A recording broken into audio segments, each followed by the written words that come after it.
Mobile repairing hardware software की बेहतरीन, आसान और मुकम्मल ट्रेनिंग के लिए अवैस भाई mobile repairing training centre Karachi, New Lyari तहसर टाउन, 0300296279 0314293029। बिस्मिल्लाहिर्रहमानिर्रहीम। दोस्तों, आज हमारी क्लास है चार्जिंग जैक के बारे में। ठीक है, ये आ गया हमारा चार्जिंग जैक। इसके बारे में क्लास है कि चार्जिंग जैक क्या होता है, कैसे काम करता है। चार्जिंग जैक है ना, हमारे नॉर्मली क्या होते हैं, इस तरह के होते हैं। आपको कुछ पीस दिखा भी देता हूँ। ये भी एक चार्जिंग जैक है सैमसंग का, ये भी चार्जिंग जैक है, ये भी चार्जिंग जैक है। चार्जिंग जैक है ना, हमारे बहुत तरह के आते हैं, लेकिन इनमें ज़्यादातर क्या होते हैं कि चार्जिंग जैक है ना, हमारे 5 पिन वाले होते हैं। कितनी पिन वाले? 5 पिन वाले होते हैं। तो 1 pin, 2 pin, 3 pin, 4 pin, 5 pin, और ये आ गया हमारा चार्जिंग जैक। अब 5 पिन वाले तकरीबन हर मोबाइल में, कुछ मोबाइल हैं हमारे सैमसंग के जिनमें 7 पिन वाला और 11 पिन वाला आ सकता है।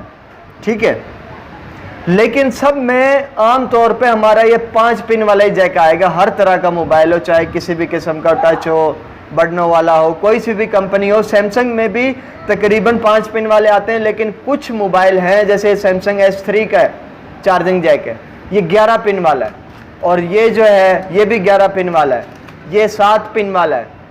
तो ये मुख्तलिफ तरह के जैक आते हैं। हमने बात करनी है 5 पिन वाले की।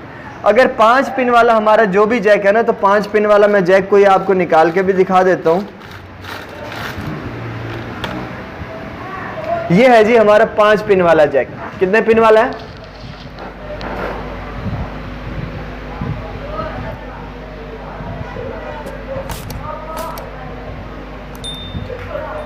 ठीक है, देखें इसके 5 तारें आपको नजर आ रही होंगी। ये 5 तारें जो हैं, ये 5 पिन वाला जैक कहलाता है। किसी में भी इस तरह की 5 तारें हैं तो वो आपका चार्जिंग जैक 5 पिन वाला ही कहलाएगा।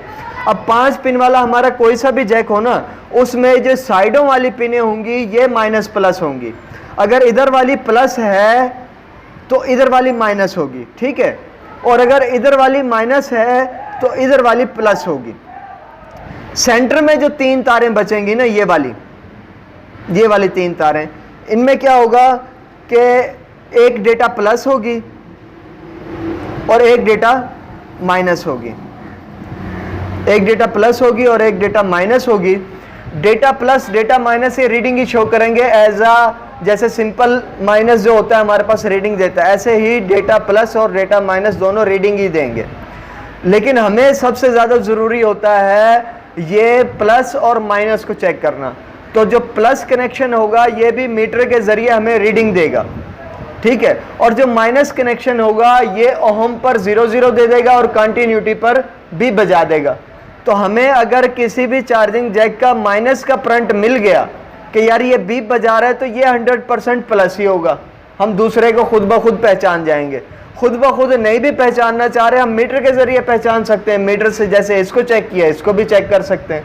तो जो फ्रंट साइड वाला हमें रीडिंग देगा वो प्लस का करंट होगा। जो फ्रंट साइड वाला बीप शो करेगा या ओहम पर 0 बताएगा वो माइनस का कनेक्शन होगा। तो हमारे तकरीबन 95% मोबाइल हैं वो इसी तरीके से डेटा प्लस अपना माइनस और plus, data plus data minus नहीं, बल्कि माइनस और प्लस पर ही चलेंगे और चार्जिंग भी इसी पर करेंगे।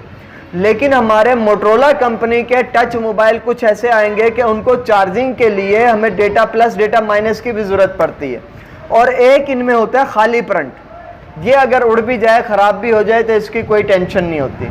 खाली फ्रंट आपको ना कोई रीडिंग देगा, ना कोई वैल्यू देगा, कुछ भी नहीं बताएगा। तो हमें क्या करना है कि जो फ्रंट रीडिंग वाले हैं उनको सबको एक्टिव करना है। तो अगर मोटरोला कंपनी का मोबाइल है तो हमारे 2 डेटा प्लस डेटा माइनस ये रीडिंग वाले हो जाएंगे और एक खुद का प्लस रीडिंग वाला हो जाएगा। तो 3 रीडिंग वाले होंगे, एक हमारा बीप वाला फ्रंट होगा, यानी 0 वाला फ्रंट होगा। तो आपने जैसे अपना चार्जिंग जैक को भी चेक कर सकते हो। चार्जिंग जैक अपना चार्जिंग के जैक में आप अपने चार्जिंग की पिन लगाओ, और पिन लगाने के बाद है पीछे के फ्रंटों पे आप अपना मीटर के ज़रिए नेगेटिव पॉजिटिव भी चेक कर सकते हो कि हमारा जो चार्जिंग जैक का नेगेटिव इधर जा रहा है या पॉजिटिव इधर जा रहा है। तो नेगेटिव पॉजिटिव जब आपको पता चल जाएगा, इसी तरीके से आप सर्किट का भी पहचान लो कि सर्किट का नेगेटिव पॉजिटिव कहाँ है, क्योंकि सर्किट का भी नेगेटिव पॉजिटिव ऐसे ही शो करेगा कि जो रीडिंग दे रहा होगा वो प्लस है, और जो वो वैल्यू बता रहा होगा, जो हमें जो बीप बजा रहा होगा, 0 0 दे रहा होगा, वो माइनस का कनेक्शन होगा। ठीक है, जो माइनस का कनेक्शन होगा वो बीप बजा रहा होगा, जो प्लस का कनेक्शन होगा वो रीडिंग दे रहा होगा। तो माइनस और प्लस हम सर्किट में से पहचान लेंगे, और जैक में से जो पहचानने का तरीका है वो यही है कि हम पिन लगाएंगे और पीछे से इसको अपना मीटर को ले जाएंगे वोल्टेज पर, और दोनों तारें उसकी साइडों वाली दोनों तारों पे लगा के देख लेंगे।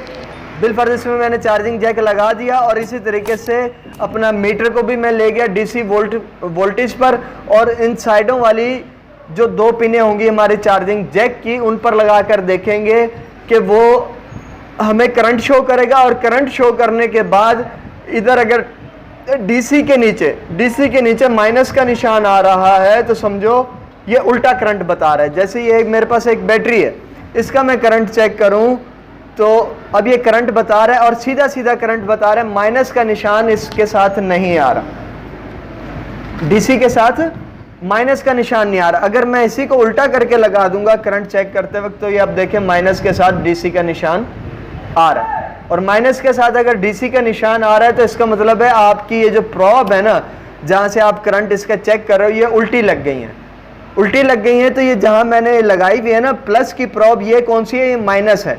तो मैं इस प्रॉब को उस जगह ले जाऊंगा और इसको इस जगह लाऊंगा, तो ये अब भी करंट तो शो करेगा, लेकिन डीसी के नीचे से जो माइनस का निशान है वो चला गया। इस तरीके से आप अपने करंट को पहचान सकते हो कि कौन सा करंट क्या है।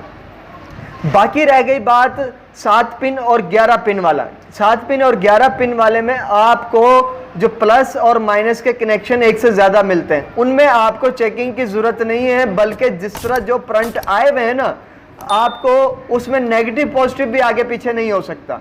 जो जैसे लगेगा, आप जैक के जैसे लग रहे हैं ना, बस वैसे ही लगाओ, उसमें कोई भी गड़बड़ेशन नहीं हो सकती। हाँ, सर्किट के करंट आपके ओके होने चाहिए और जो जैक है ये एकदम आपका ओके होना चाहिए। अगर ये दोनों चीज़ें ओके हैं तो आपको बाकी कोई चीज़ चेक करने की ज़रूरत नहीं है। Negative positive, data plus data minus, हर चीज़ अपनी जगह पर जाकर ओके ओके लग जाएगी और वो चार्जिंग आपकी काम करने लग जाएगी। लेकिन ये जो 7 पिन और 11 पिन सैमसंग के कुछ मोबाइलों में आएगा, सैमसंग के अलावा कोई सी भी कंपनी है सब में 5 पिन आएगा, और 5 पिन का प्रोसीजर मैंने आपको बताया वो यही है। ठीक है, और चार्जिंग जैक के बाद हमारी क्या क्लास थी, चार्जिंग जैक की प्रैक्टिस की। प्रैक्टिस तो हमारी जो है वो सामान के साथ हो जाएगी। आगे है डेटा कनेक्शन। डेटा कनेक्शन भी मैंने आपको बताया कि ये जो है ना, हमारा जहाँ कहीं चार्जिंग जैक में प्लस का कनेक्शन मिलेगा ना, उसके साथ ही हमारा डेटा माइनस होगा, और डेटा माइनस के साथ डेटा प्लस होगा। जहाँ हमारा प्लस का कनेक्शन होगा चार्जिंग जैक का, उसके साथ हमेशा डेटा माइनस आएगा, और डेटा माइनस के बाद डेटा प्लस होगा, और फिर खाली करंट होगा, और फिर जो हमारा नेगेटिव ग्राउंड करंट आ रहा होगा, क्योंकि चार्जिंग जैक में नेगेटिव ग्राउंड ही आता है। चार्जिंग जैक में सिंपल माइनस नहीं होता बल्कि ग्राउंड माइनस होता है। तो जो आमतौर पे खाली करंट है हमारा किसके साथ निकलेगा, ये हमारा ग्राउंड माइनस के साथ निकलेगा। ठीक है, और उसके बाद जो होगा हमारा डेटा प्लस, डेटा माइनस, और हमारा प्लस का करंट होगा। प्लस के साथ डेटा माइनस ही आएगा, ठीक है, और डेटा माइनस के बाद डेटा प्लस होगा। तो हमें डेटा प्लस डेटा माइनस ढूंढने की जरूरत नहीं है, खाली हमें बस ये चेक करना है कि रीडिंग आ रही है कि नहीं। रीडिंग आ रही है दोनों करंटों पे, समझो डेटा प्लस डेटा माइनस मिल गए हमें, लेकिन वो लगानी हमने, अगर डेटा प्लस वाली वायर है तो वो हमें चार्जिंग जैक के भी इसी नंबर पे लगानी है, और डेटा माइनस वाली करंट भी चार्जिंग जैक के इसी नंबर पे लगानी है। नंबर हमें आगे पीछे नहीं करना, जो करंट जहाँ से आ रहा है वो हमें उसी नंबर पे लगाना है, ताकि वो डेटा प्लस डेटा माइनस फिर जाके अपनी अपनी जगह पे लग जाएगा।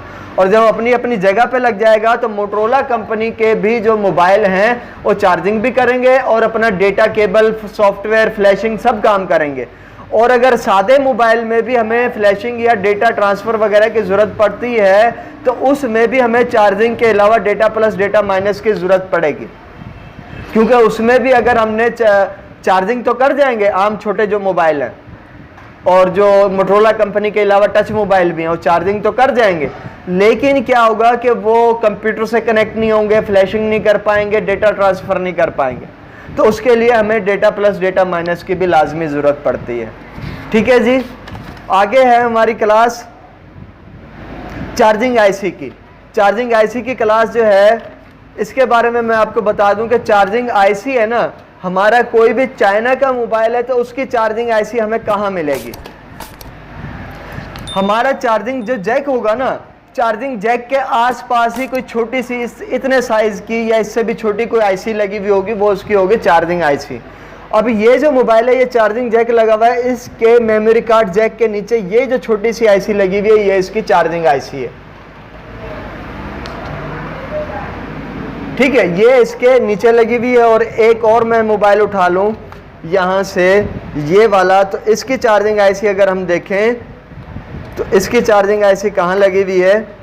ये चार्जिंग जैक है, ठीक है, और ये इसकी चार्जिंग आईसी है। तो चार्जिंग आईसी या किसी भी चीज़ की आईसी हो, वो आम तौर पे अपने कंपोनेंट के पास ही लगी हुई होती है। तो चार्जिंग की आईसी भी इसके पास ही लगी हुई है, कुछ ज़्यादा दूर नहीं है।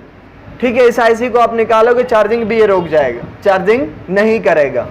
तो अब चार्जिंग आईसी को अगर इस तरह की बगैर बॉल वाली, आमतौर पे जो छोटी आईसी होंगी बगैर बॉल वाली होंगी, इनको आप निकाल भी सकते हो, लगा भी सकते हो, चेंज भी कर सकते हो, कुछ भी कर सकते हो। और चार्जिंग आईसी में अक्सर तब प्रॉब्लम आती है जब चार्जिंग कर तो रहा हो, भर नहीं रहा हो, ठीक है, या बैटरी फुलाए जा रहा हो। तो इसी सूरत में आपको क्या है, चार्जिंग की आईसी तब्दील करनी पड़ती है। या बिल्कुल चार्जिंग कर ही नहीं रहा, चार्जिंग जैक भी सही है, कनेक्शन भी ठीक है, चार्जिंग ही नहीं कर रहा, तब भी आपको चार्जिंग की आईसी तब्दील करनी पड़ेगी। और अगर आपको चार्जिंग की आईसी आसपास नहीं दिखाई दे रही, कोई ऐसा मोबाइल है, तो उसका आप ये समझ जाओ कि इसका चार्जिंग आईसी भी किस में होगा? मेन आईसी में होगा। तो हम क्या करेंगे, ऐसे मोबाइल की भी मेन आईसी को रिसोल्ड कर देंगे, तो इसकी भी चार्जिंग क्लियर हो जाएगी। तो आईसी को पहचानने का तरीका यही है, किसी भी कंपोनेंट की के उसके आसपास हमें मिल जाएगी। ठीक है जी, शुक्रिया, अल्लाह हाफ़िज़।